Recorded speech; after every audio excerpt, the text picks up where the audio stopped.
Let's look at a hemisphere. When a sphere is cut in half, two hemispheres form.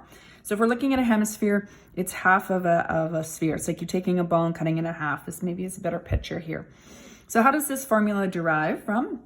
If we were to take the surface area formula for a sphere, which is 4 pi r squared, if we were cutting the ball in half, it would make sense that this lateral area would be half of it. So we're going to take half of 4 pi r squared for the surface area of a hemisphere.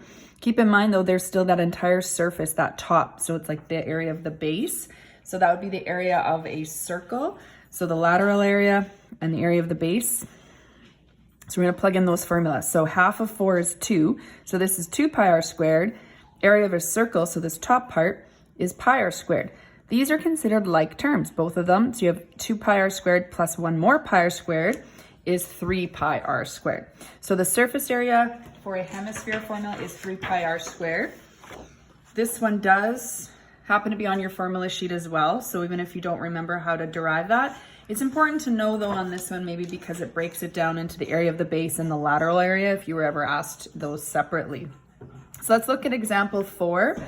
A hemisphere has a radius of 8 centimeters. What is the surface area of the hemisphere to the nearest tenth of a square centimeter? So we're going to use our formula here. So surface area is 3 pi r squared. 3 pi, looking at the radius, excuse me, it's given the radius directly as 8 squared. So 8 squared, 64. So when you're typing in your calculator, it's easier to probably just type 64. So 3 times pi times 64. Take a chance to put that in your calculator. Make sure you put the pi symbol. Don't just type the 3.14. It's got to be the pi symbol, the calculator button. And you get 603.2. And then the units, because it's area, surface area, is centimeters squared.